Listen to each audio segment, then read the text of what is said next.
go. And I got to hit the little go live button over here. There we go.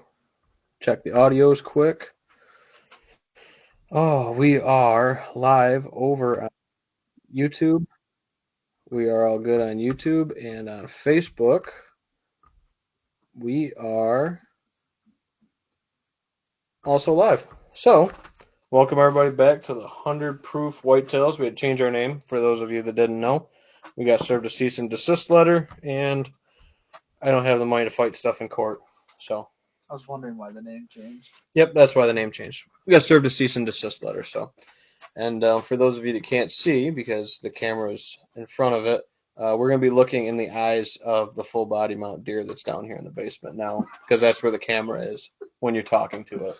So, All right. it keeps it nice and lined up. I figured that'd be a good focal point. So, yeah, so we got a couple buddies down here tonight. Kyle's first time on the show, and Jake. How's it going? He decided to come back for more. I can't get enough. Oh, well, hey man, you got to come over and drink my whiskey sometime. Well, I figure if I do it in moderation and during the week, I can't get myself into too much trouble. Yep. So I'm playing it safe for now. Gotcha. But once it warms up and I'm not going to freeze to death being passed out in your driveway, all bets are off. You know better than anybody that there's a couch down here, and anybody that stays here is welcome to be put up on a couch, or we'll put you in a guest room. Whatever we got to do. Dude, the amount of times I've slept on that futon and moved it. Safety first. Exactly. There you go. Absolutely. So, anyway, so like I said, it's Kyle's first time on the show, so everybody will say welcome, Kyle. Welcome, Kyle. Thank y'all. We got Hi, Kyle. This is how the AA meeting starts. No, so it's just a good, easy going. I just call them kind of the BS sessions, just hanging out, talking, seeing what everybody's been up to, fielding questions as they come in across Facebook and YouTube and all that stuff, and yeah, just having a good time. We had a couple little pours, little tastings of a couple things that I've been really grooving on lately, and then I was like, man, this Cooper's has been really good, and can't find it in New York, and I know these guys go out of state once in a while, so they're probably going to get out of state before I do. So I gave them a little taste, so they bring me back more. So, but so that's what we're drinking tonight is Cooper's Craft 100. So, and it's for a $32 bottle, dude. It's a cranker. Absolutely. Checks the box. Cheers, everybody. Cheers. Cheers at home. Thank you all for tuning in.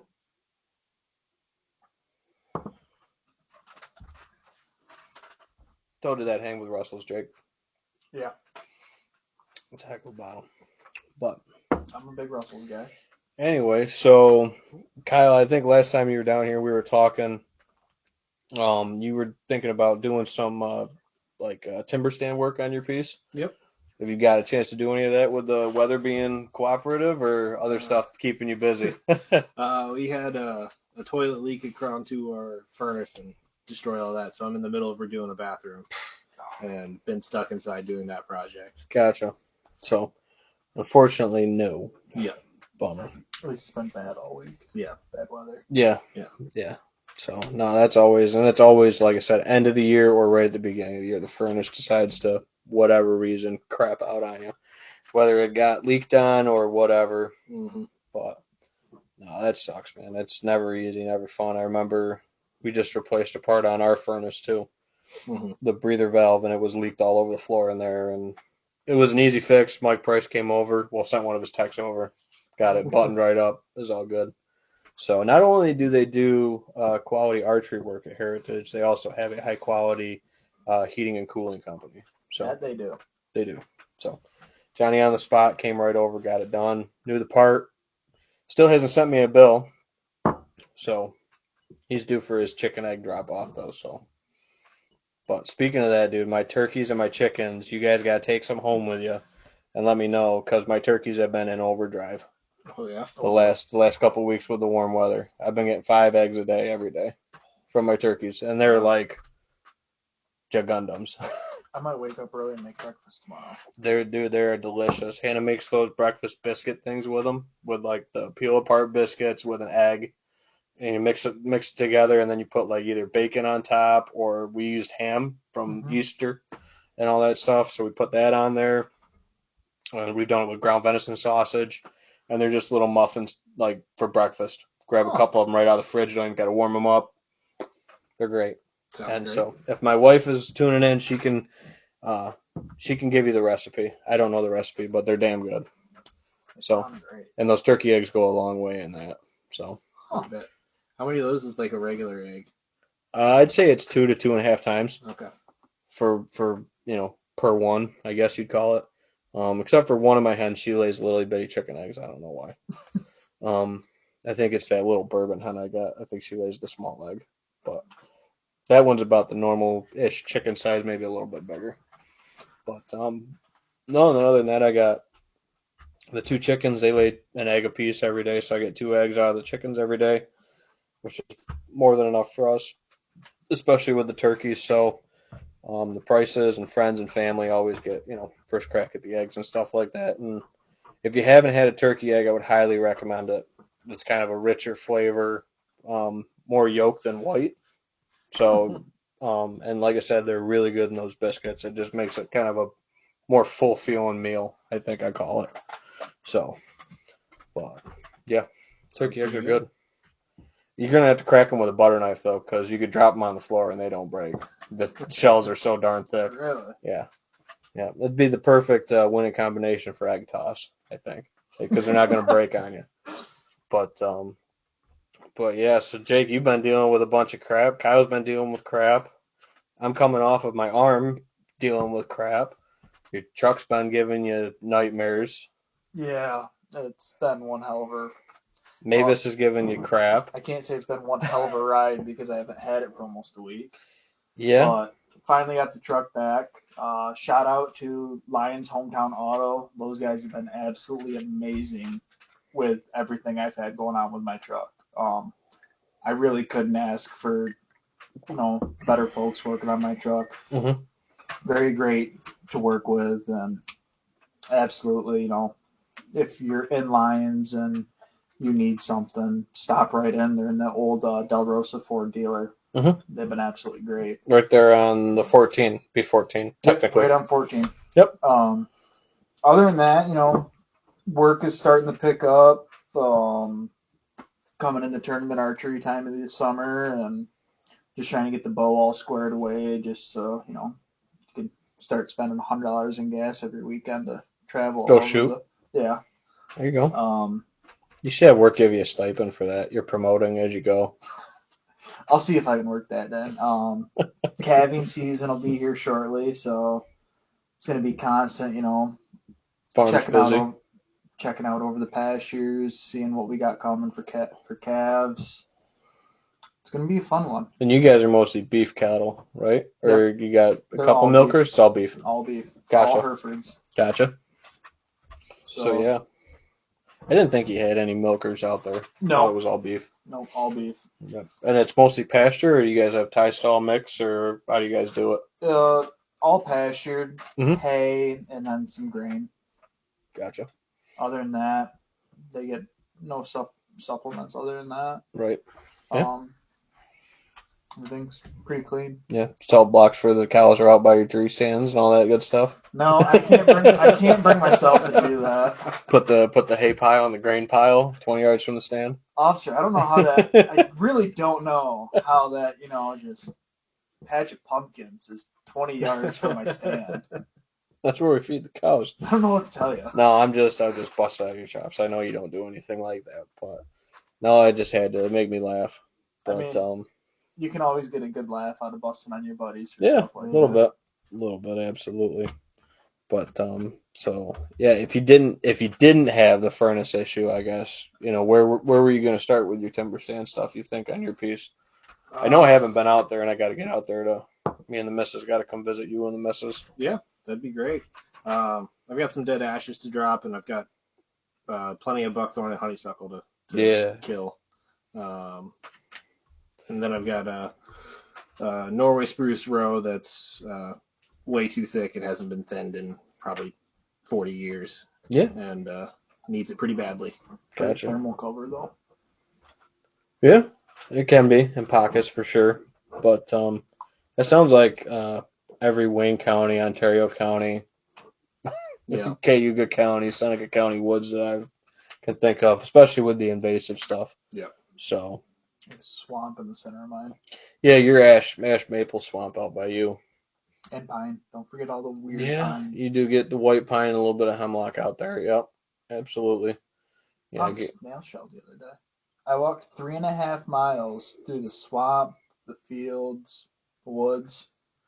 All I found was a snail shell. that's your consolation prize for shed season. Mm-hmm. hmm Sounds about right. Yeah, my dog just takes them and spreads them all over the basement here. That's his pile is migrated across the whole basement floor from the finds he's had this year. But he found the biggest deadhead for me this year and found the biggest single side.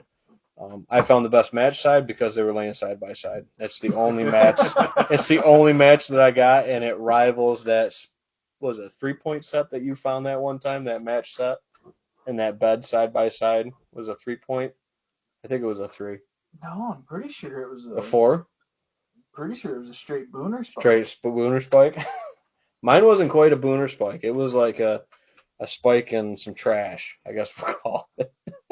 But Spike and stickers. yeah, no, absolutely. But no, it's been a good shed season. We're a little bit lower than normal on numbers, but a lot of the bucks that I thought made it through season, I had pictures of them after season. I just didn't find their sheds. So I don't know. Don't know if they went off onto different pieces. I know they spread out a lot this year. I wasn't getting a lot of pictures of the bucks that made it through season, much into like February or March. I think with the light winter, they were really on like the surrounding ag, winter wheat fields and stuff a lot more than normal, and not really focused in hard on our food plots. I got turnips rotting. Like I didn't have enough deer to eat my turnips out like I normally do. Hmm. So, which is odd for me. Jake knows. I mean, usually Yeah. that place is like uh, you know, freaking candy store. But we walked a lot of the ground that we normally find sheds in, next to the food plots and thermal cover, and we just didn't find them this year. And there wasn't as much deer sign as normal for the winter either coming out. So um, I would say for folks that found sheds this year that never find sheds, I think it might be because of a light winter and more of the population was spread out. Or, if you're not finding sheds on places, you normally find them in wintering areas. I think it's also because they were spread out, and that's why you're not finding them. Um, we still had a good year 16. Bear continued to amaze me all year. If you guys get out there and get a chance to work with a dog, I highly recommend it because it's a game changer. I think he picked up behind me. I think he picked up the most out of anybody that was out there. I worked with Bear quite a few times. Mm-hmm. Found that big deadhead that's sitting over there, Jake. I don't know if you've seen that yet. That just came back from my buddy that finished it up for me. So I can take it to the, oh yeah, shout out to the Pertnear Shed Fest that's this Sunday. That's why I was asking you what was going on. Oh. So that's my entry for the Deadhead. So you can bring it over on camera if you want to, Jake. Or you can just hide it. I don't care. It can be a surprise. Cool character, big spike, big gnarly kind of like fork horn brow tine. Am I even on camera? It's slightly delayed. Oh, okay. You're good. But hand radio model, Jake. Oh, absolutely. But yeah, no, that's a cool book. I found that on a client piece. He asked me to do a little bit of shed walking for him this year, so that was Bear's find. Um, he always finds a big deadhead. He found that big deadhead that we were calling blackjack Yep. on Grandma's last year, and Because I had pictures of Blackjack the year yeah, before. but no, he's super cool. I don't know if he had a pedicle injury or I think it was pedicle because it's just not developed right. It's like he Yeah. broke it. I don't think it's injury related because the injury ones usually show a normal pedicle. Yeah. So that's kind of a cool thing with him. But Yeah, you said they had pictures of him alive, right? yeah, Did it have anything else up here, or was it just a nope. straight It's spike? just it's straight spike. The coyotes just chewed it, which is a Okay. bummer. But you know, He's got great mass, carries it all the way Yep. through as well. So I cleaned that up, had that cleaned up for my client, and so I could bring it to the Shed Fest. And who knows, maybe I'll win Best Deadhead of the Year with it. I think the character, I think he wins a 10 on character. I mean, score, he's not going to score worth the darn, but I think character wise, he's got some really cool character going on. If he doesn't win, It's rigged. it's rigged. It's rigged. Protest. Yeah. So, but no. And then other than that, I didn't find any big shots. It was a lot of little guys, a lot of 2 points, 3 points, spikes, a lot of spikes. Nate found 3 spikes the one day. Good for him. Yep. The spikes are the hardest ones to find. But There's the day I found the match set within 10 feet of each other. yeah, they were right in that bed. Yep. Yeah, we found none across the road from Mom and Dad's there. Really? And that year we found 7, 8 around that field. We found like 6 in one day. Yeah, we found a bunch around that field that year. It's the closest I've ever been to the ground at one point. Yeah. Trying to crawl through all that stuff. Yeah, it's thick and gnarly. It is not. You're not supposed to be that low when you're a big man. It's where the just sheds. doesn't mix. It's where the sheds are, man. It's where the sheds are. But That's true. we're pretty much done on the sheds. So unless I pick up a couple during turkey season, which I might find one here or there. We walked. Nate walked his pieces. He didn't find any. I just think they were really spread out this year, dude. You either found them or you didn't.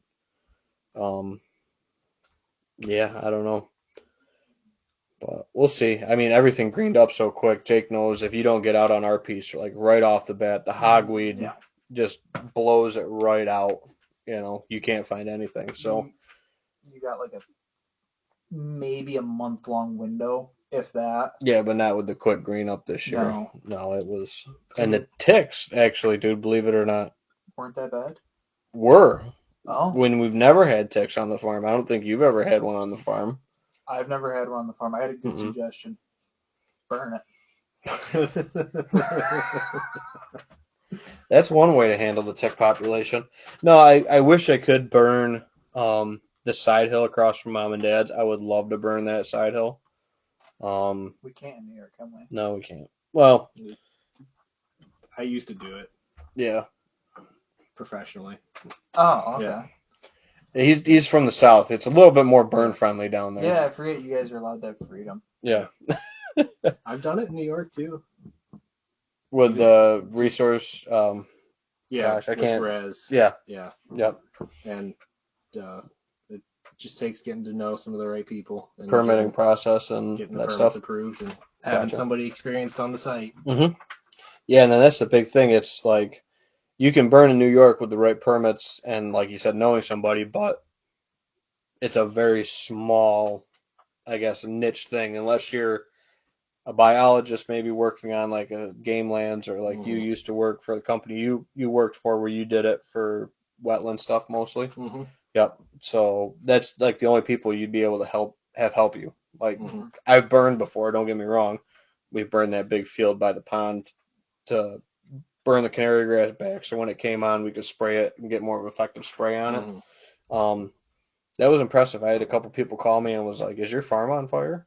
Because we burned it at night because we wanted the thermal to drop and burn it from the road and the access stuff that we have for our fire break and burn it down toward the pond. And kind of burn it that way toward the pond with the thermal drop and push the flames right down. It burned perfect. And that's from my limited research with it. We didn't permit it and anything like that. And we got, we had a police officer show up. He was checking it out, drove down the laneway and was like, "Hey, what's up?" We're like, "Oh, we're just doing an agricultural burn, no big deal." Yeah. So, again, if you don't have any experience doing it, I wouldn't do it right off because it can get out of hand very quickly. Yeah. That like acre and a half-ish field took us 7 hours to burn it just for, it was a very slow burn, very controlled burn, but yeah, doing it at night when the humidity gets up, Yeah. it definitely slows it down a lot. Yep. So we were relighting it a lot of times, but we wanted it to slow roll and just kind of burn through the existing canary and stuff like that. But yeah, it wasn't like middle of the day, low humidity, just rolling, So Well, there's like a perfect mix too. You want like the humidity between like 40 and 50%, right? I've heard there's like a sweet spot as far as humidity, wind speed, and like. Yeah, consistent wind speed and I like the humidity like between 30 and 40 usually. When it starts getting below 30, that's when things get flashy. And you end up with spot fires kind of outside your area. Jumps a line or something Yeah. maybe or whatever. Yeah. So let's just say, hypothetically, 5 acre burn. What do you think you'd have to have for a crew size for a 5 acre burn? 4 people. 4? I like having anchoring on the downwind side and then work around and ring it with 2 people go or group of 2 people going each way. Mm-hmm. Burning into the wind. Yep. Mm-hmm. Then Gotcha. once you get enough of a buffer on the one side, you can let the wind take it the rest of the way and close it up. Gotcha. So again, there's a method to it. I wish it was easier, I guess, more accessible for the public to do it, because I think it could have a purpose and a place. Oh, absolutely. So in some of those burned areas did you see, were you mostly doing dormant season fires or growing season fires? For the most part, dormant season. I've done a few growing season, but those are always a lot slower and put off a ton of smoke, and those aren't very fun. They're not very, yeah. But usually April is the best time for when we were trying to target doing it, April through early May. Hopefully getting it done before too much is nesting in the grasslands or wherever you're trying to burn. And if there is something nesting, they have time to re-nest and they'll get out. It's not like they're gonna No. stay there and be like, "This is my nest. I need to stay on it." They're gonna move I out. was actually just gonna ask about Chicken wings? not chicken legs, turkey legs actually. No, turkey legs. I've flushed turkeys out of them before, but never had one lie still through it. But Yeah. you find tons of snails and everything afterwards. Yeah. I just meant as far as like when you want to do it, just because of nesting and everything too. Mhm. Yeah, trying to do it outside of the peak nesting for any of those ground nesting or anything that nests in the grasslands. Gotcha. And then were you getting a lot of invasives in those areas that you were burning into, or just mostly just getting rid of a lot of the thatch layer and? A lot of it was to promote grass or native grasses growing. And reduce invasive shrub and reduce just general shrub density in those areas. Gotcha. And it works very well. Yeah, the honeysuckle that was in that field is no longer in that field. It whacked it pretty hard with that canary, because the canary, if you have, and I actually recommend this for folks, if you want to develop a field to get more growth in it, pulling out treetops or pushing out bushes in it to keep that structure up in it so it doesn't lay down flat with the wind in the winter. So everywhere where those couple honeysuckle bushes are, where the canary grass was up in it, it just like a torch on those honeysuckles. It was crazy, and they didn't grow back. they were torched out. So yeah, because I was asking about that, because I would love to burn that one side hill across from my parents, because it's a lot of honeysuckle and scattered box elder and some autumn olive and stuff like that. And I think it would just do good to have a nice burn through it and set it back. Yeah. Is it all leaf litter on the bottom? Yeah, it's rough. Yeah. It's thick and rough, and it would have to be, and correct me if I'm wrong, fire burns faster uphill than downhill. Yep. So it would be started at the top and burn it down.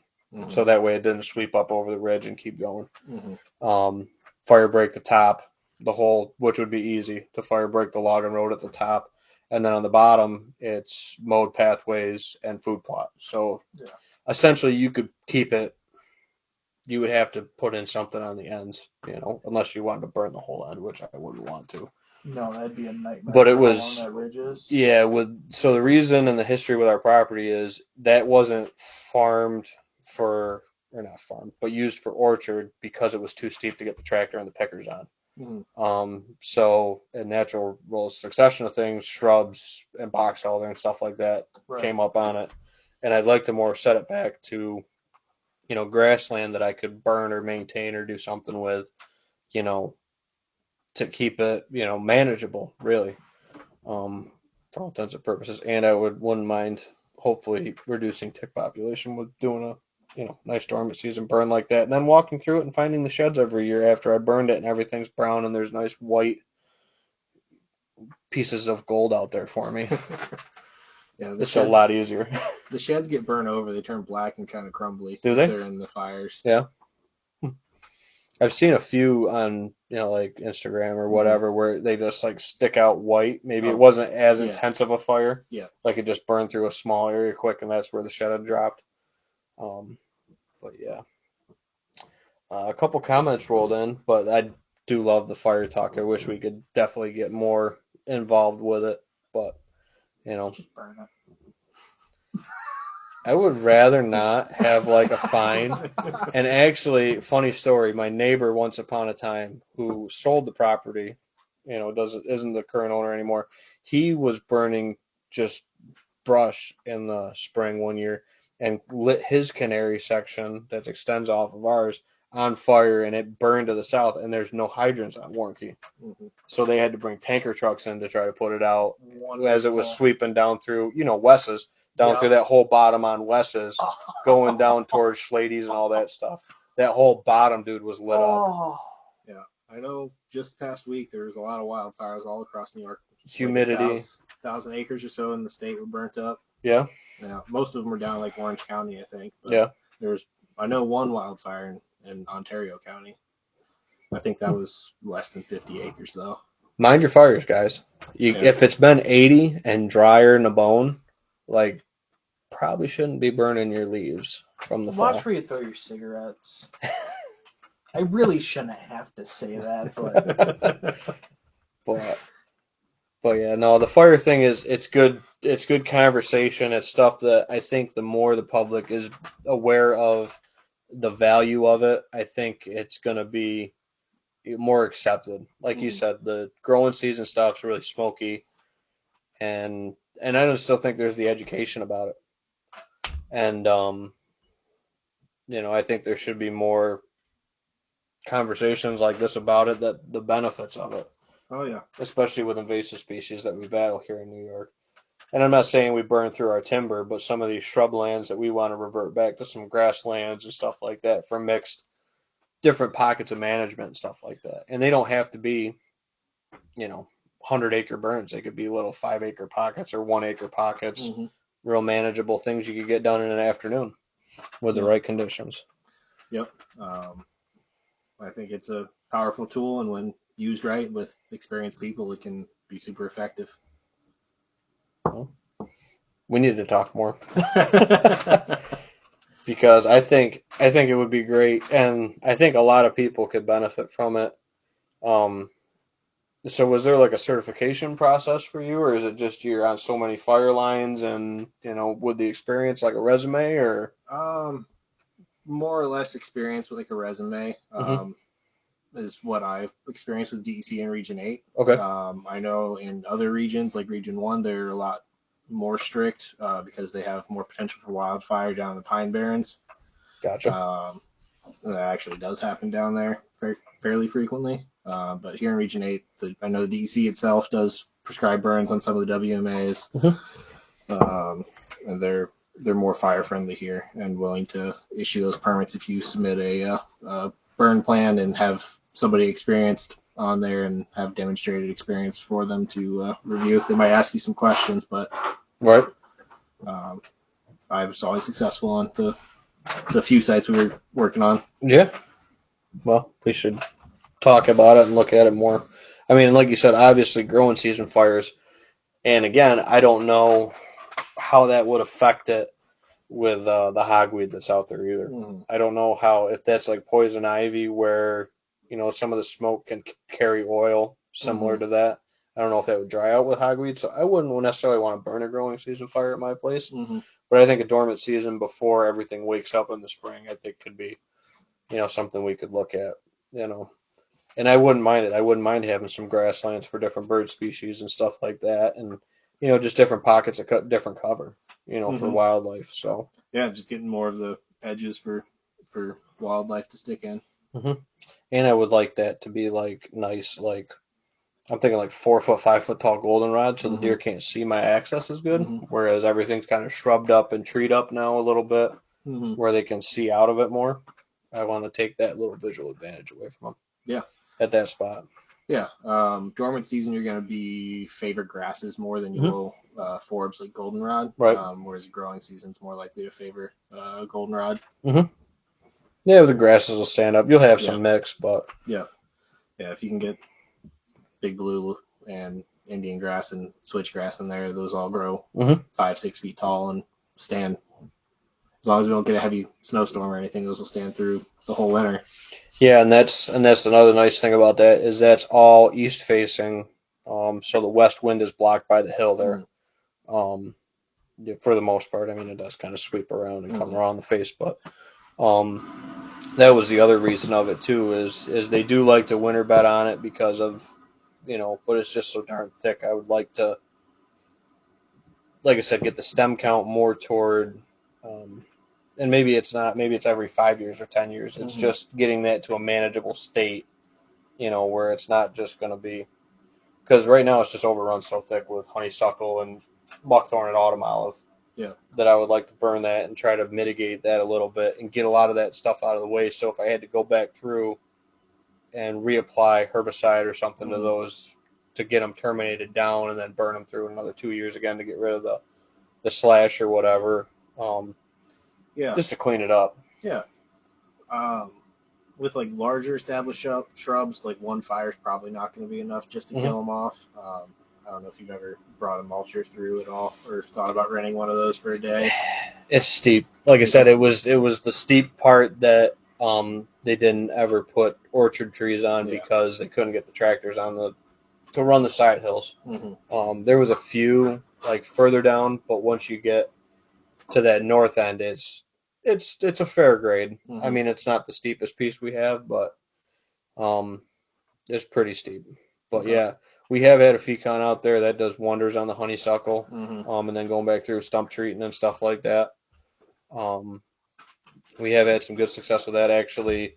Where Dad shot double wide was in a pecan area that we transferred, turned into food plot, and then where I shot my pistol buck was also an area that we had transferred. Yep, you were there in the layout and design of that stuff. So Called it. thank you, Jake. That's where we smacked two of our bucks this year. Was in the modified areas that used to be like no good invasives and extended little oblong extensions on our food plots, and obviously did more clearing that we didn't plant. But yeah, invasives is something we always fight on our piece. I would say we just about got every one of them, dude. And I don't like to say that, but the day that idea kind of got thrown around, we were out and it was freezing cold, going through and trimming out apple trees. Yep. And it just, I don't know how the idea got brought up, but I think it was more or less, why don't you just have someone come in here with a brush hog and just take all this out? And I was like, yeah, it's a little bit past the brush hog stage. And then like 2 weeks later, I get a text message. I'm doing it. Yeah, skid steer with a big drum mulcher on the front of it. Yeah. So yeah, Justin Austin Property Services out of Sodas. He's not far from you, Jake, or Arcadia. So just west of Sodas. Okay. He's good. I might have him out on a client piece up in Wayne County too. Do the same thing. It's just getting trails through some of those honeysuckle thickets, man, that are just overrun. And you put a pecan trail in it and feeder trails and maybe a food plot knocked in the center of it with the right access and layout. Dude, it's killer. It really is. They funnel right into it if the access works and the design works. I can't really think of a better tool for getting through some of those invasives like that. Yeah, especially just effort versus time. Yeah. No, what he came out and did in a half a day to do those two plot extensions with a couple little feeder trails, or 3/4 day, whatever it ended up being. That took me weekends. Like I still wouldn't have had it done. No. Yeah. Let alone getting the slash out of there. I'm just talking to take it down. It would have taken us weekends. Oh yeah. And it just turned it into wood chips. It just would have been one of us running the chainsaw, the other running the tractor, and just making an absolute mess. But going back to what you were saying about the structure of it, for any of the listeners or if you guys are ever interested in, I found listening to Mark Drury. Everyone knows Mark for killing big deer, but listening to him and his team talk about the design of farms and food plots and how everything is so structured to that blind, regardless if you're hunting out of a blind or a tree stand. It's just fascinating to hear it coming out and all the different ideas that are thrown into it. Mm-hmm. Yeah, it's gotta all blend together. Like I said, I've been on a couple client pieces. I actually got to get a couple write-ups buttoned up and maps for folks. Um, from this past weekend, I was in Wellsville. So usually I do one a weekend. That way I have the other day for the weekend to do the the write-up and all that stuff. But I was in Wellsville, and then I had to hit the road again and went to Elmira. So I was like 2-hour trips each day, both days this past weekend, and then I went back to work. So I've been getting back in the swing of things slowly. Um, but we got a lot of stuff done and marked up before I left. That way they could hit the ground running before, too long. But yeah, it all keeps coming back to once you start designing these pieces and looking at it, and that's how I really kind of focus my days in the field is the education and trying to pick out and point out this stuff. So that way they have that working knowledge and they can keep, finding a spot on a piece of property, or as maybe they do a habitat improvement and then they see the way the deer are reacting, they can manipulate that maybe again to go around a stand location or whatever. They can see the picture, in their head rather than I go to a lot of pieces and they've done a ton of work already. But the problem with that is there was no forethought to how you access it or how you hunt it. That's got to be first and foremost. And anybody that's watched any of my stuff or listened to anything I've talked about, it all comes down to stands first, access first, and then you manipulate Mm-hmm. and improve from there. Because otherwise, you're just like you said. I've gone to pieces and literally had them tell me, we did this, but then we can't hunt it, and it's like it should have been, before you spend hundreds or thousands of dollars to do these improvements. Food plot clearing is one of the most expensive, Mm-hmm. and invasive clearing. You got to have a reason for it. Um, I'm all for getting out there and getting rid of invasives, but if it doesn't help your goals for the property, you're just kind of spinning wheels, so to speak. Yeah. Well, access is always tough. Like, predominantly up where I live, we got a lot of south winds. Mm-hmm. The only way I'm getting to the woods to hunt, I have to walk from the south, from the house, through the hayfield. Mm-hmm. Thankfully, it's a working farm, so I have the smell of cattle Mm-hmm. and cow shit, or cow poop. Sorry, I know this is PG. No, it's fine. You're good. All the time. So it's kind of, I know what I can get away with to certain extents. Yep. They're used to us back there. They're used to the Kubotas, the tractors, everything. Mm-hmm. So it's more of a give and take relationship. Like, I've seen it on trail cameras one day where I had to go out back and pull a tree that was in the trail. Mm-hmm. 45 minutes later, my target buck is walking down the trail, not a care in the world. As I'm back at the house. Because you're Farmer Jake that day. You're not Hunter Jake that day. As I'm back, well, I hunted that morning. 11:30 came around, and it's like October 30th, like right in that time frame. Yeah. It's like, all right, there really shouldn't be anything midday, but with my luck, there's gonna be. And of course, I go out, get that tree out of there I saw from the stand, get back to my stand, pull the card real quick, jump up in the tree. Oh, look, here's my 4.5-year-old in front of my stand half hour ago. Where was I? Oh, that's right. I was getting ready to tracking the equipment back to the farm. But yeah, no, it's always tough, dude, and it's always a catch-22 with that time of the year. And I've said I've killed a lot of my bucks that mid-morning, midday during that time of the year. And I don't know, that's a majority of them during that time of the year for me. It really is. So let me ask you guys this. Would it be, so I did some experimenting early season as far as going in when it was dark, like an hour before sunrise, going in during gray light, going in after it was light out, like that 8:30, 9 o'clock, and sitting the rest of the day.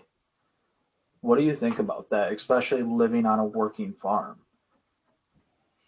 Because I know those all-day sits can burn you out, but would you rather, I know you like to go in an hour before sunrise. I've hunted with you. All right, you're an hour before first light. /yes. Because we've hunted together and we've been up Depends on your stand. And with the access with it.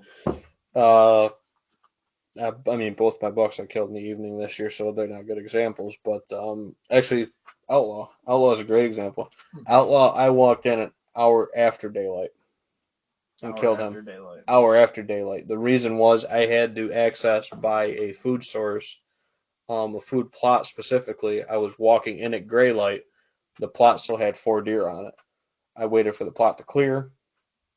There's a small hedgerow, but I didn't want to bump the deer from that, food plot. I was walking by Topfield. I know Yep. exactly where. Yeah, I know where you go. Yeah, you know where I come from. So I was walking up to Topfield, and it was gray light enough where I could glass the field, saw deer on the field, and I waited on the outside of the field, waited for the field to clear. They went down over the hill onto the neighbors. That's all fine.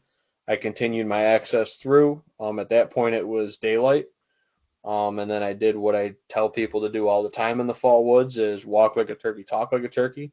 I make a ton of noise walking through the woods, and I'm not talking crashing out, breaking sticks, but I'm talking take a step or two, you scratch a couple times with your boot. I usually carry a mouth call.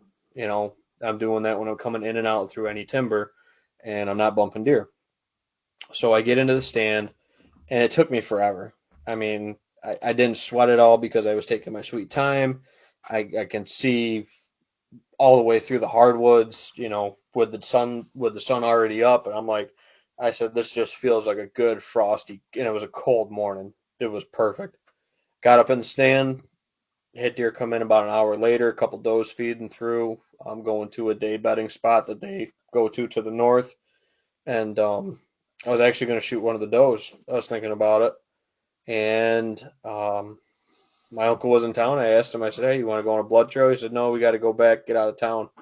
And so thankfully, my uncle leaving town, you know, the butterfly effect or whatever you want to call it, and shoot that doe. 5 minutes later, I heard that like crunch, shuffle in the leaves. I look over my shoulder, and Outlaw's walking right down the ridge, right, taking a nice, easy, leisurely walk right toward that doe and 2 fawns. And I'm just like, here we go. This is it. So I ended up killing him at like 10 in the morning. But accessing into that spot an hour or so after daylight. Walking in at gray light, I probably would have been in the stand, right around probably sunrise, I guess I would call it by the time I got there. But accessing through ag a lot of times, or even open timber a lot of times because I get to open timber and I'll glass. I'll be walking in at gray light or walking in at sunrise, where I can see and use my eyes to my advantage. That way I'm not blowing it out or, busting out that piece that I'm, going by or going into. So sometimes I am going in super early. If I'm trying to get back in by a bedding area and I'm thinking they're not going to come back till a mid-morning bed, which there's a couple spots like that too. Like you said, that I'll sit on a stand an hour and a half before, gray light, not just daylight, gray light. I'll be back in there. It just depends on the stand and the location. I remember there was one day we went in.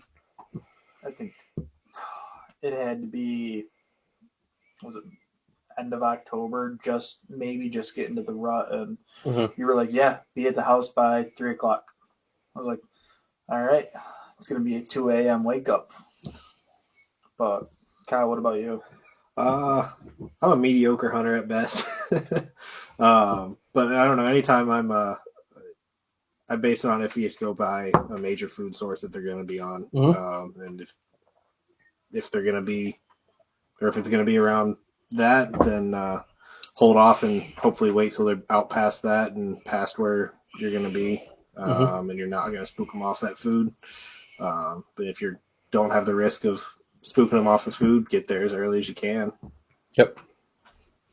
Keep walking across the hayfield. It's like they're gonna feed out here, but it's grazing, walking through back to either the timber and or to the swamp. So it's then I would be hunting the transitional stuff in and around the swamp, around high sides of the swamp during the day that they're going to use to move around bedding in between, like a mid-morning bed that they might be browsing on, maybe some dogwood or something like that, or some saplings where they're coming up where the ash trees are dying out on you, and browsing through.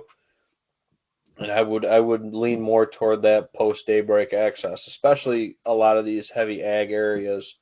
they're still going to be out on, hay fields especially. Not just up here, but in like Wellsville area, there's a ton of like hay ground and some of the southern tier, where it's not row crop, but it's hay ground, and there's a lot of deer that post up on hay ground, right until the morning. And a lot of people are like, well, how do I get in there in the morning to hunt it? I said, we go in later.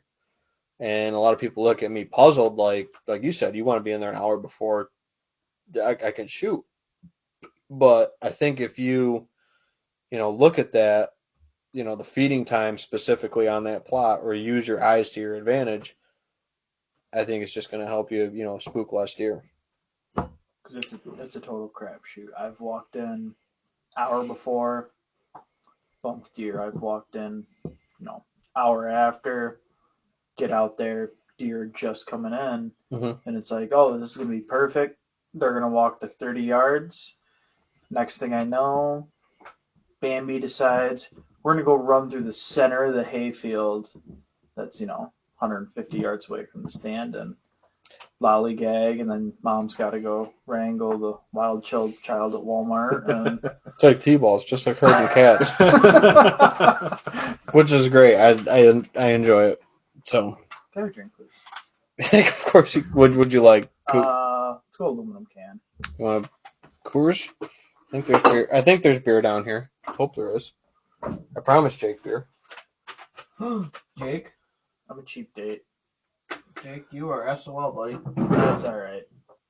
Sorry. I'll survive. Would you like something lighter than? Would you like?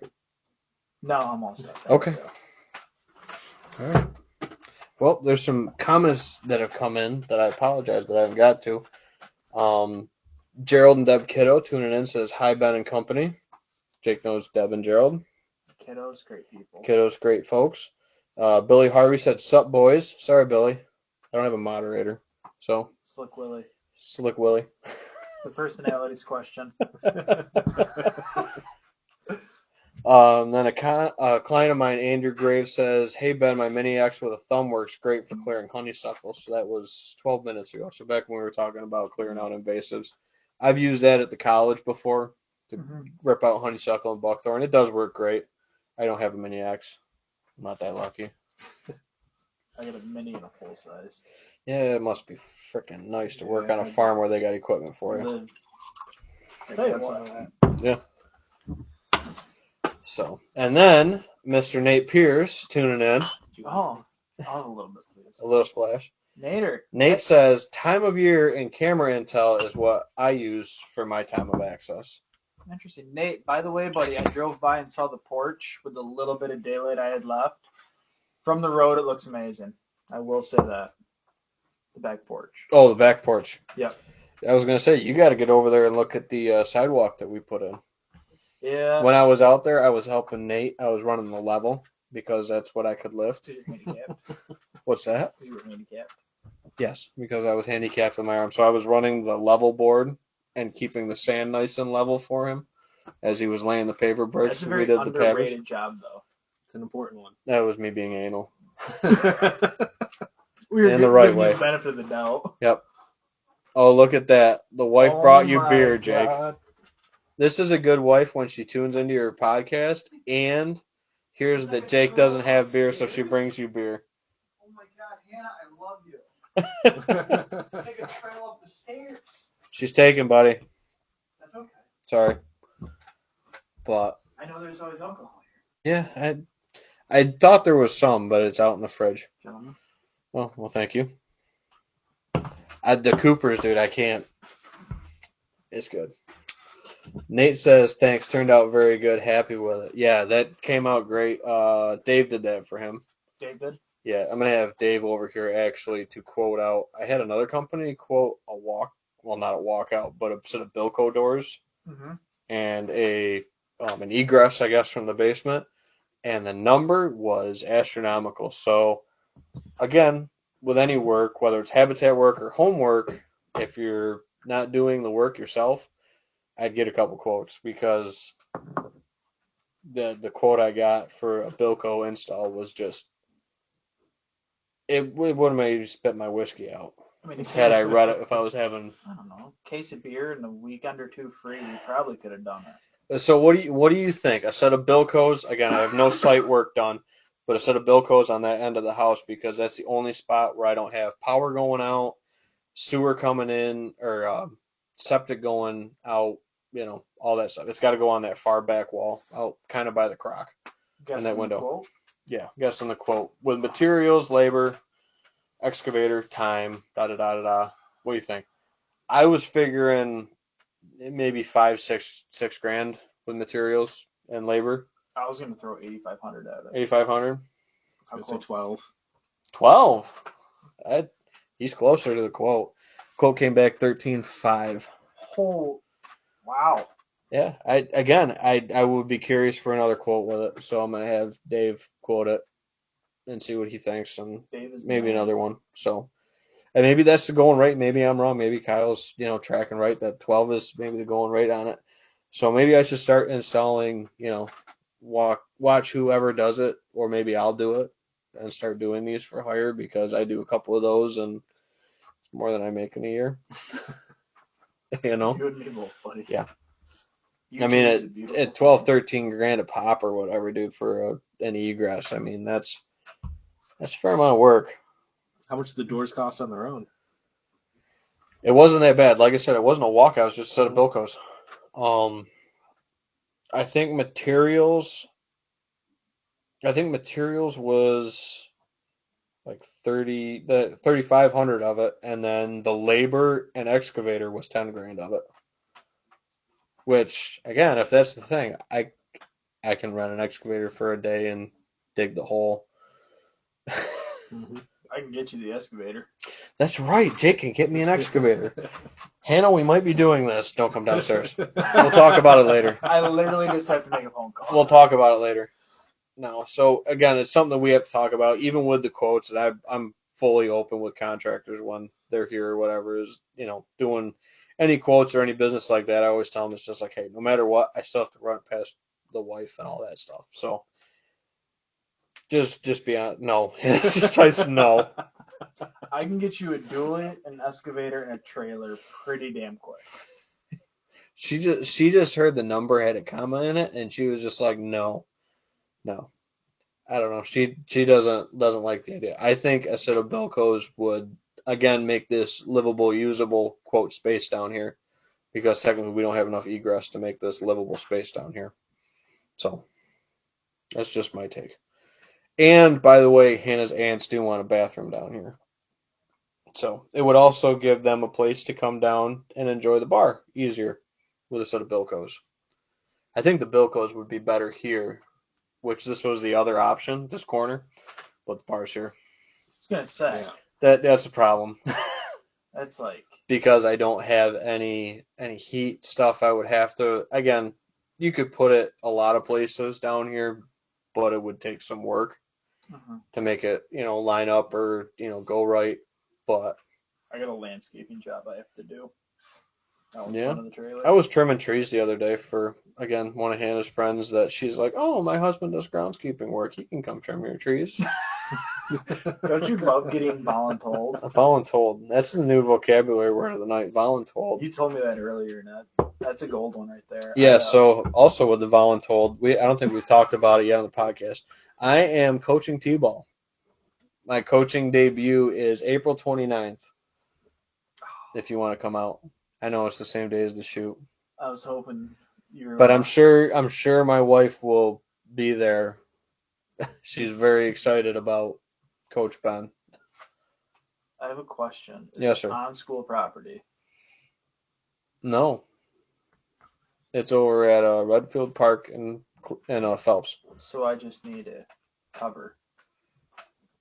I don't know what you do. But that's why I enjoyed my practice, and then I came home to enjoy my beverages and talk on the podcast. So, so I was Coach Ben tonight, or Coach B. I was having everybody call me because I am dealing with 4 and 6-year-olds that apparently have nobody in their class named Ben because they can't say the word Ben. So I was just having everybody call me Coach B. So exit velocity, launch angle. You got it. Nope, Jake. It's feet, arms, eyes. Kids, it's simple. Feet right, arms right, eyes on the ball, hit the ball. They're hitting it off a tee, dude. But the one girl, wasn't Ella. I can't think of her name right now. Mini Aaron Judge. Yeah, she cranked one over second base off the tee. Pretty impressive. I was pretty impressed. And then a lot of the kids were hitting it right down first base. So I don't know if I got to move them back in the box a little bit, get them to get out in front of it a little bit more. But yeah, I'm learning. This is my first coaching day, so I'm learning. You'll get there. I'm getting there. I can play. I played baseball until I went to college and they started showing me that you could throw axes and swing axes at stuff and you could do that instead. So baseball. Let's be honest, throwing sharp objects is much more fun. Yeah, I wish my school had a woodsman team. Yeah, no, the Woodsman's team, which actually I wore that hoodie to practice, my Woodsman's from when we won the Northeast Championships. Which shout out to everybody from the Woodsman's team that usually tune into this. Actually, Derek does, but Where is that man? Is he? he's lost coming in out for my Idaho? birthday. Is he? He's flying out, and I think Kaylee's flying out with him too. So, Mrs. Tuttle. This is gonna be one hell of a birthday party. Yeah. So I think, and Hannah can correct me if I'm wrong, because she's in charge of it. I was told I'm not allowed to do anything for it. So it's my 30th birthday party. The only thing I'm in charge of is the bourbon, which got it covered. So anybody that is interested in coming out, we are opening up an Old Rip 10 and some other goodies. Oh boy. So When's that? I'm kidding. No, I think it's July 22nd is what Hannah was planning on. My birthday is the 27th, but the 29th is the weekend before Sauerkraut Fest. So, and as Jake knows, that's very busy in our household around here Yeah. with the way my wife is involved with the local community. When and you come into the house that weekend, don't touch a thing. and if Hannah's like walking with a purpose, Just don't say hi. Just jump into Move the out of the bushes, way. into Yep. the ditch, out of the way. Everything will be fine. Yeah. No. So yeah, I'm always helping out best I can that time of the season for her to move stuff, get stuff. The one year the chainsaw carver guy didn't have any wood, so I went out and cut poplar down to frickin' bring for the wood carving guy, and almost got my truck buried out by Second Trail there in Deep Ditch, trying to get the wood out. So, but yeah, I think July 22nd, I think is the date we were going with. So, but yeah, that'll be a good time. That'll be here. Like I said, my only request was I want a wiffle ball game. Got you. So, other than that, food and stuff, Hannah's like, I was like, well, we could do, catered food, and I'm like, I'll just grill burgers and hot dogs. I'm like, this isn't fancy. Tell people to bring some dishes to pass, and we'll be good. But we could get the smoked mac and cheese. She from was the talking salt box. Yeah, I know. I live right there. Oh, that's just mean. Hannah's like, they can't say the word Ben. This is not a good sign for your team. Wow. At least I have faith in the Hooks. The Hooks. Go So, Hooks. Go Hooks. We're going to wear wild turkey hats. I'm going to get wild turkey hats for all my kids. Hell yeah. Everyone's going to be like, what's that? Be like, that's Hooks. That's rope. That's rope. But no, I didn't even know my team name till tonight, to be honest with you. When you told me, I'd be proud of the name. I was really hoping you were coaching the Red Yeah, Sox. so Nick, the head coach, the head T-ball coach, again, we're herding cats, but it's fun. It's really enjoyable because the kids have, like, this is their first experience, like, playing baseball other than, like, their parents playing with them in the backyard. So this is all completely new, which I like it a lot, and I've heard Mike talk about it. When you're coaching people, especially people that have no bad habits, they are so easy to teach and work with.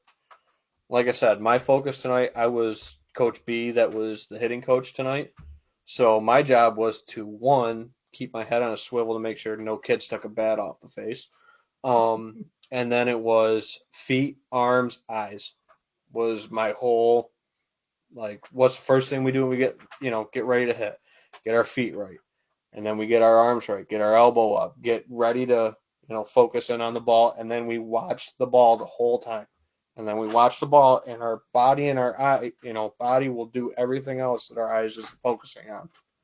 These kids are going to be batting 450 by the time they hit their junior year. Off of a tee, I hope so. Hey, I'm a career 100 hitter off of a tee. career 100. That's impressive. I like it. 1 out of 10. But no, and then it's basic. It's really cool, like basic. You take them for granted kind of baseball drills. We had one of the coaches, throwing tennis balls, because we don't want them to. A lot of them are just working on throwing mechanics because a lot of them are two-hand throwing or like nobody's used to pulling back and throwing, so we're throwing tennis balls, higher or lower against the fence, Right. to help them focus on an aiming point and throwing high, throwing low. Another coach was giving them ground balls and slow, and easy tosses to focus on catching with a tennis ball, so they don't get scared of a ball, So it's all brand new, and it's really cool, and I enjoyed it a lot more than I thought it would. But I've also been 12 years since I played. So does that mean in 13 years you're going to be coaching the high school team? I don't know. I maybe I'm that unsung t-ball coach that again, look at Mid Lakes 10 years from now, and if they're winning softball and baseball titles, I'm just saying. It all started with Coach B because they can't say Ben. Yanks give me a call. Maybe, Come on, Hooks. maybe the Yanks will give you a call and you can get them out of the ALCS. Yeah. I'm only saying this because I'm a Red Sox I fan. know. Okay. And watching them lose in the ALCS every year, nothing makes me happier. Yeah, well, it's. Or watching the Bills lose. Yeah, he's not a Bill. Yeah. He's not watching a Bills. the Bills lose is amazing. He's not a Bills brother either. Nope. And neither am I, but I do enjoy it. You're worse than I. You're in the division and hate them. I don't hate them. I do enjoy watching the Bills do well. Oh, I thought you were gonna say lose. And I kind of do now watch like watching New England implode a little bit, just because they can't seem to do anything right anymore. Like it all just the whole system fell apart when they let Tom go, and it's just like. Boop. But here's the thing, though. I mean, you had Matt Patricia, defensive coordinator, calling offensive plays. And, I mean, now that you got Bill O'Brien, who was the OC at Alabama, he was Mac Jones's OC. Obviously, Mac Jones is the quarterback for the Patriots. I think it could be great. I think it's really what the Patriots need. Yep. But, I mean, the lack of weapons. I mean, you got Devontae Parker. No, he's gone. Okay, so you got. They went out and signed Gesicki. Okay. That's my dude. Jake knows from fantasy football, Gesicki is my dude. And then they still got Jonnu Smith. And you got Ramondre Stevenson. They need to do more with their whole offensive line and their defense. You guys need a good number one. Again, our goal is not to win the division. Our goal is to win the wild card. With New England, with Buffalo now, I don't think they can compete on that level. I don't think they can win 12, 13 games. I'm going to say this is kind of weird to say, but if the Jets do get Aaron Rodgers, watch out for the Jets. They have a lot of good weapons. Hot take. They had the offensive and defensive rookie of the year. Yep. You had Breece Hall, who tore his ACL, and I think he should have been rookie of the year if he hadn't gotten hurt. Sauce Gardner, hot take. I think he was a little overhyped because Aiden Hutchinson, who's a D-end, had more interceptions than he did. Just saying. Mm-hmm. And he played for Detroit. But I don't know. I do think if the Jets got a good quarterback, they would be very good in the next couple of years. Oh, and Nate Pierce coming in with the other hot take. New England also signed Juju.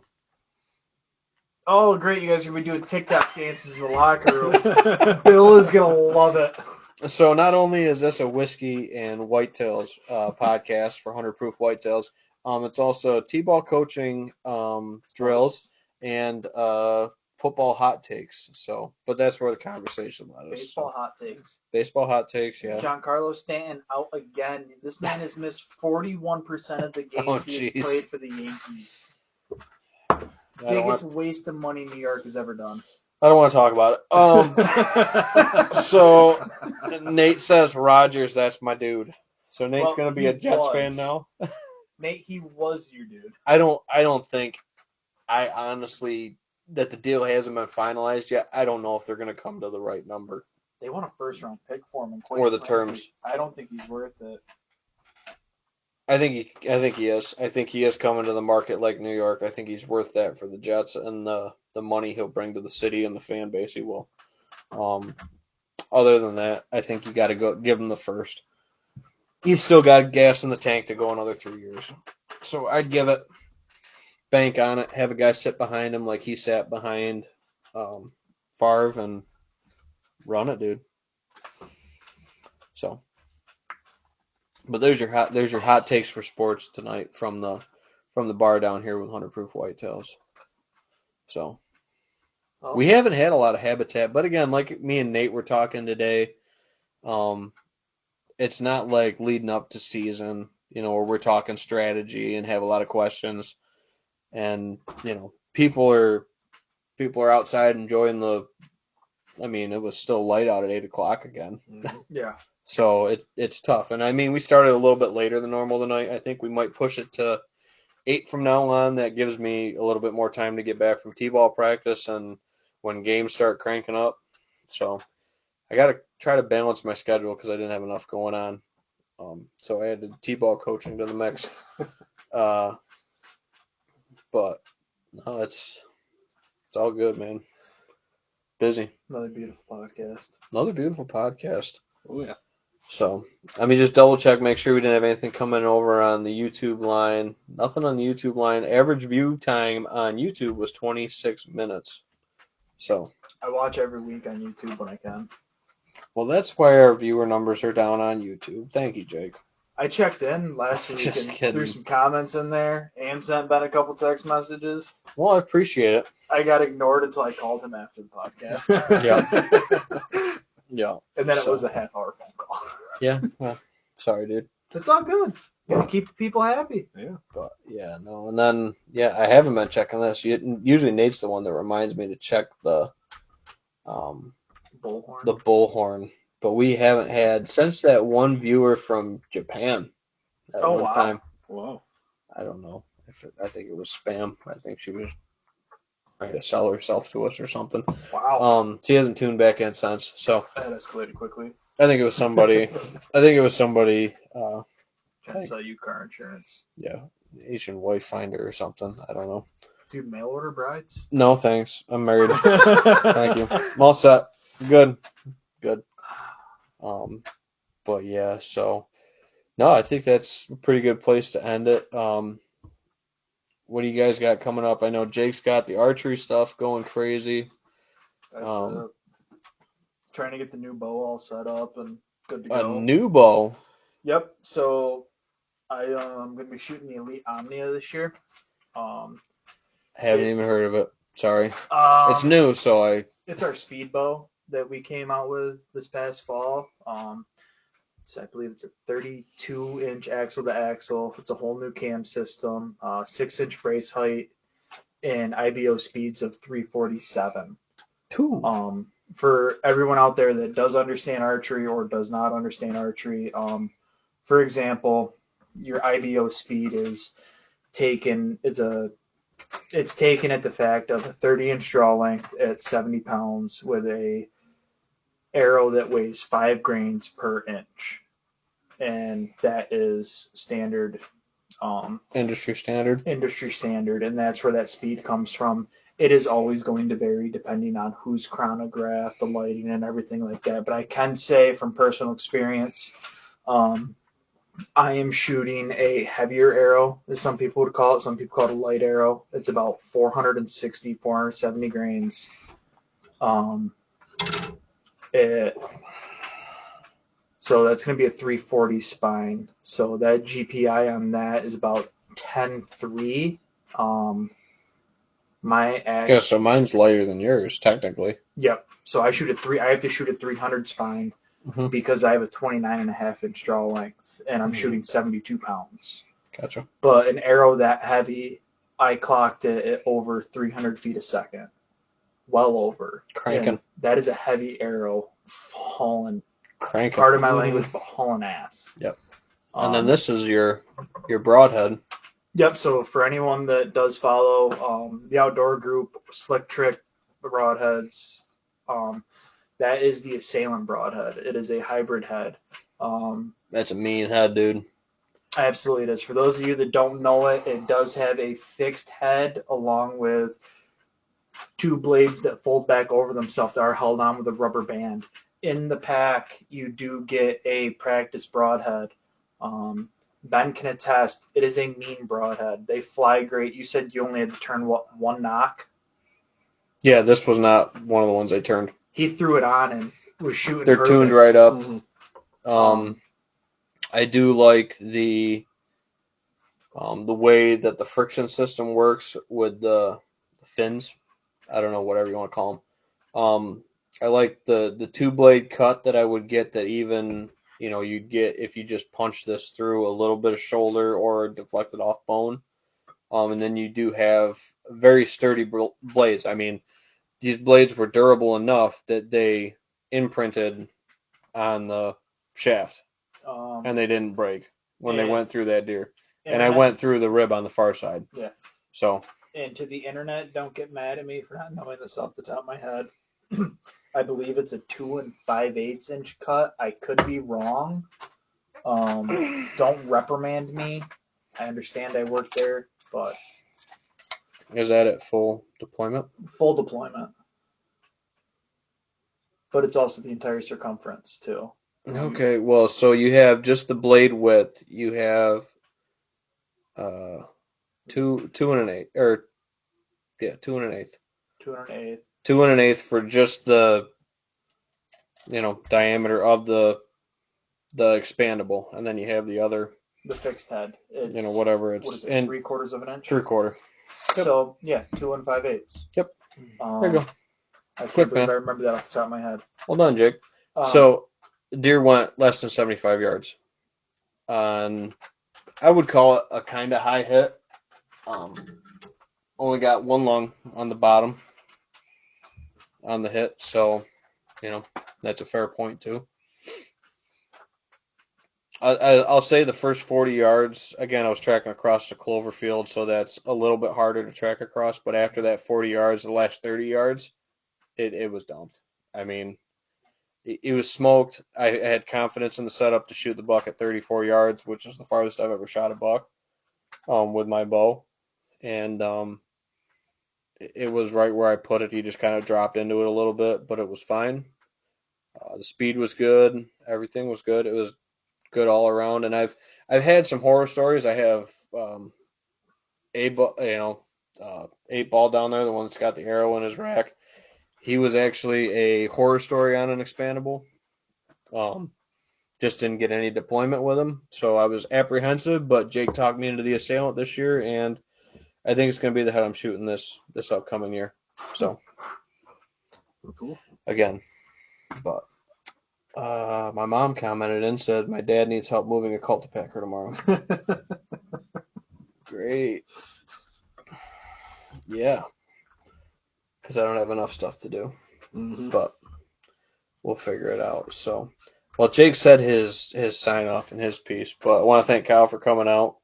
Thanks for having me. Yeah, you're welcome anytime. Jake's welcome anytime. Like I said, anybody listening to is welcome to come on, dude. This is just, we're hanging out, different takes, different, hunting experience, different, types of property we hunt, all that stuff.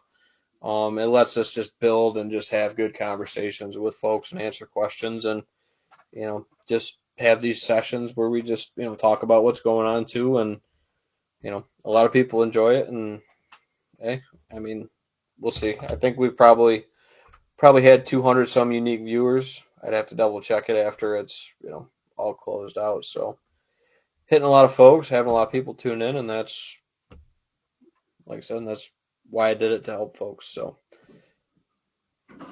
well, Jake's finishing up in the bathroom upstairs. We'll wait for Jake, but yeah. So how much longer you got left on your bathroom remodel?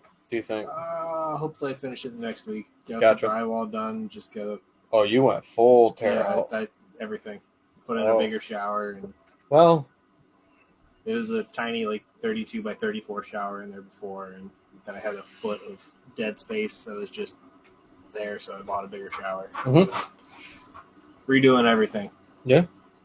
Well, sometimes those projects they just get bigger Oh yeah. than when you started on them, and Yeah.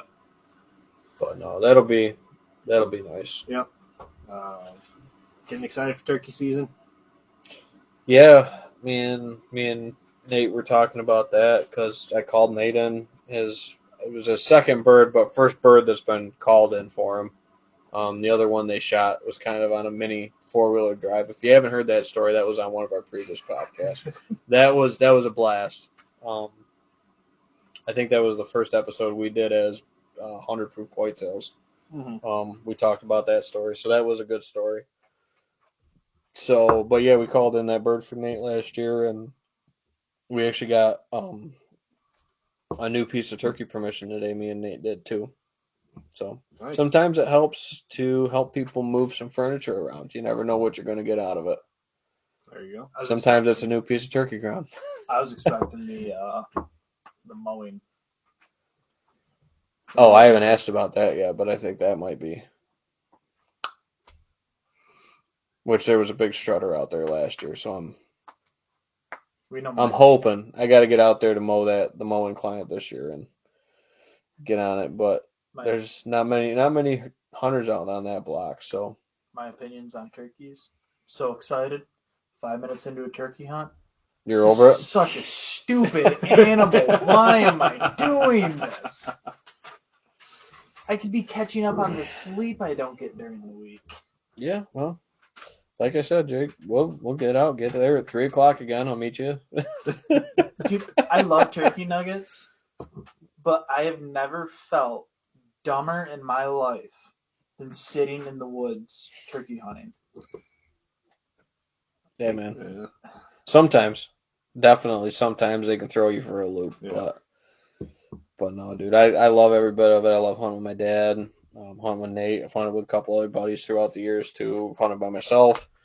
I think all of it's a good time. Speaking of hunting with your dad, I didn't tell this earlier on the previous podcast. Well, you know they're tuning in, just so you know. Who's tuning in? My parents? My parents. Your parents are? Oh, I thought you were talking about my dad. When I said hunting with my dad. I was like, oh, you're hunting with my dad this year. Okay. Yeah. Brian, do you want to get together and hunt? I'm sure we'd have a riot. So I'd been thinking about it, and I was over at my parents one night, and I asked my dad. I was like, we've killed a couple bucks, as far as being together when he had shot a buck. Mm-hmm. And I was like, do you think you have some good ones? You could make a set of rattling antlers for each of us out of. We each get the right side and left side of one off the other. You know what I mean? Mm-hmm. Essentially. Mm-hmm. And so he had made a set for both he and I, a left off of one buck, right off the other, that I'd been right with him. Mm-hmm. And I'd been thinking about it, and there were a couple tree stands, a couple spots on the property that my parents bought where I'd really like to, where we could actually get away with putting either a hang on in the same tree that he has a ladder stand, mm-hmm. and or the tree right next to it. And I ran it by him the other day, and I don't know. I gotta say, it might be the biggest smile I've ever seen on my dad's face. Either the day he gave me those rattling antlers, or when I asked him, like, What if we hung two stands either right next to each other in the same tree to hunt together? Mhm. Because I mean, the only time we've actually like really hunted together was turkeys, Mhm. and it's like now that he's driving milk truck, we don't have a lot of time to go Right. hunt together, but it's like even if it's one sit a season and it's the second week of October, but like just to go out and sit in the same tree Mhm. is the guy that taught me everything. Mhm. Like, Yep. It's pretty cool. Yeah. No, I've definitely enjoyed a few hunts with my dad. Actually, we've never killed a buck together. Actually, we killed a lot of turkeys sitting next to each other. We had that double. top field. Shoot, now I gotta think about it. That's the double bird, the one that's over there. That's the first bird I called in solo, which also was top field.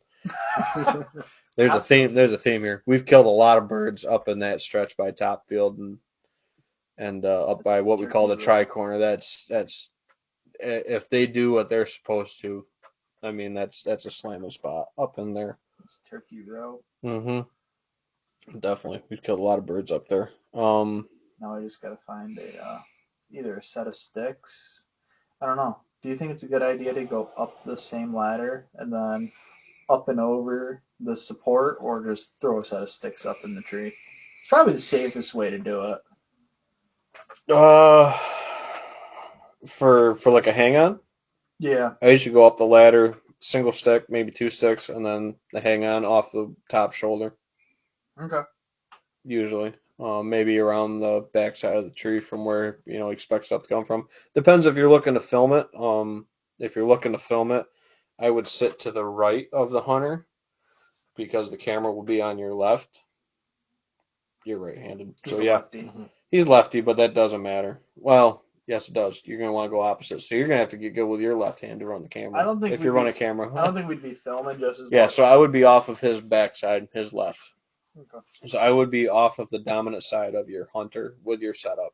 Um, whether you're looking to um, whether you're looking to film or you're just looking to be in the tree with the hunter at the same time, what that's going to do is that's going to give you um, less chance of movement being spotted by the game that's going to be on the strong side of the shooter. So, and on the video side of it, you can get that kind of over the shoulder look with the Right. shot of the Right. camera. I hear you. So, You get the face on the string and everything. You yeah, don't just everything over the shoulder. you kind just of don't look. get the whole shoulder Mhm. picture shot. Yep. Yep. So that's kind of how I would set it up with that. So yeah, usually it's a stick or two, and when my wife's come with me, I'll typically put her on the ladder. Yep. Almost sit it in reverse. Her on the ladder because it's more secure, easy to get into, more stable, and then I'll bring a stick with me. And then Jake knows I love that lone wolf sit and climb that I got, or stand and climb, whatever the model is. But that's my go-to for a mobile setup. It's super light, it's aluminum, and I use that for my mobile setup too when I'm hanging hunting, but it works great for bringing into the field and using for that hang on. Speaking of sticks, I at Runnings I found the XOP double stick minis. Hmm. I found a 4-pack. It was like $120 when I had found it. Mhm. And it's like, that's cheaper than a lot of the places you can find it. And I don't know. I guess my big thing with buying tree stands and sticks is if I can't see it, I don't know how much I trust it. But like Mhm. finally being able, because I've read a bunch about the sticks and knowing they're made in China and everything, Mhm. it's like I've heard a lot of horror stories about them, but they're also one of the only tree stand manufacturers that go up to 350. Mhm. And for the viewers that don't know, I'm a large man. I am pushing that 300 weight limit on the regular. Mhm. So finding something in that 350 range is kind of tough. I'm limited to like one or two companies, and of course they don't really sell in box stores. But when I found those XOP sticks, it's like, Yep. this is great because I like having both feet on the same level. Mhm. No, I'm not as flexible and bendy as you skinny folk.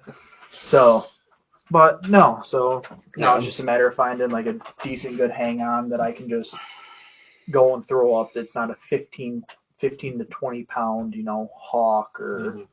Millennium stand. Yeah, I think if you can. So I found mine at a yard sale, which you'll never find one that cheap. Um, well, you might, but it will take you a long time.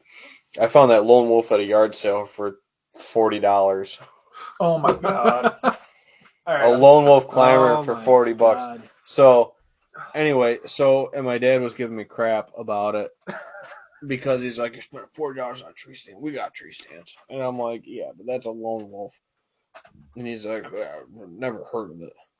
I'm like, yeah, it's all right. I'm spending $40 on it. You're not buying it. So, and then after I looked it up in the car on the way home, he's like, oh, you should sell that, make some money. I'm like, no.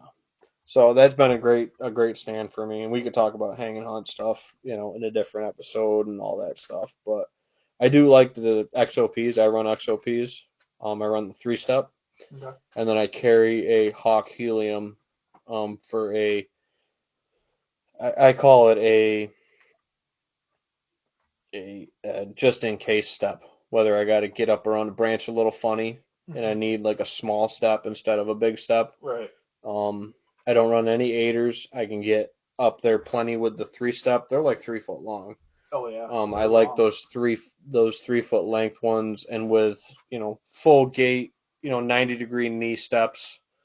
I can get up there probably 20 feet. With 3 sticks. A stand and short stick helium or whatever, and all that I can run right off my harness. I have a little clip. They're really quiet because those XOPs are locked together with the steps, which is super nice and convenient. But it just takes time with any kind of setup.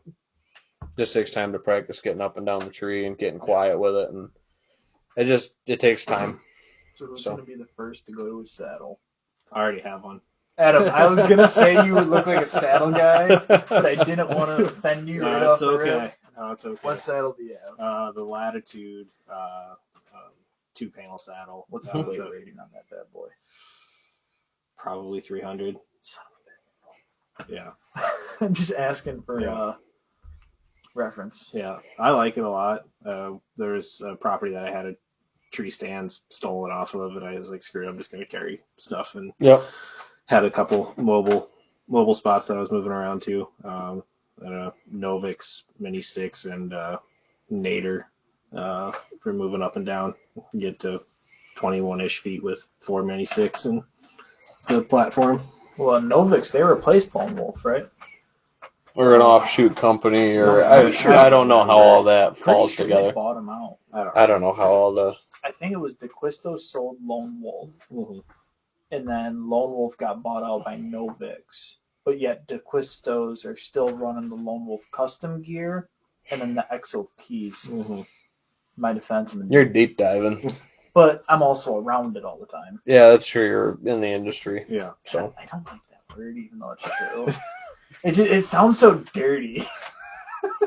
It's only as dirty as you make it. So, my mom said, "Howdy, 100-proof hunters," or my dad did. I assume howdy, that'd be my mom. Yeah. Mrs. Williams. Yep. So, yeah. But it sounds like you missed it, Jake. But it sounds like I need to go help my dad move a cultipacker tomorrow. I think I turned him on to an online auction, so I think he took advantage of it, and I think he bought that cultipacker. If I didn't have to... I hope he didn't buy it. Well, I can't say that. I was going to say, I don't think he bought that tractor, but maybe he bought that tractor too, but I would assume Mom would say he needed help moving the tractor and the cultipacker. If I didn't have to work at Sportsman's tomorrow, that's fine. I would come. If anyone wants to buy a gun tomorrow, you can come see me at Sportsman's Warehouse in Henrietta. I'll sell you a gun. I'll sell you a gun. Or all your sporting good needs. So, but no, I think that's a great place to end it. We're about hour 30. Hit the nail on the head for what we go for on the long side. So, I want to thank Jake for coming out. We were going to end this when you were upstairs in the bathroom, actually. I appreciate you waiting. We waited because I heard the toilet flush right when I was going to say, well, and he's like, yeah, he's coming back down. So, we're good. But thanks, Jake, for coming back on. Thanks, Kyle, for stopping out. A lot of good conversation. I would definitely like to dive deeper, into like the fire stuff and turkey talks like we were talking. A lot of good topics that we can dive deeper into in future episodes. So, I want to thank everyone for tuning in to 100 Proof Whitetails. And we'll catch you next time. We do these every Wednesday live, whether it's just me or I can get a couple buddies down here to, come drink some bourbon with me and whiskey and beer or whatever you want. We're 100 Proof Whitetails now, so we don't discriminate. We got rum, we got vodka. I mean, whatever. Jake's, don't turn your head away. Nate's got this hit and run rum. No, vodka. Oh, okay. You lost me at the vodka. I lost you at the vodka. All right, that's fine. I'm not much for clear liquors either. They're for rich women on diets. So I am neither. So Or Russians. well, that's a different story altogether.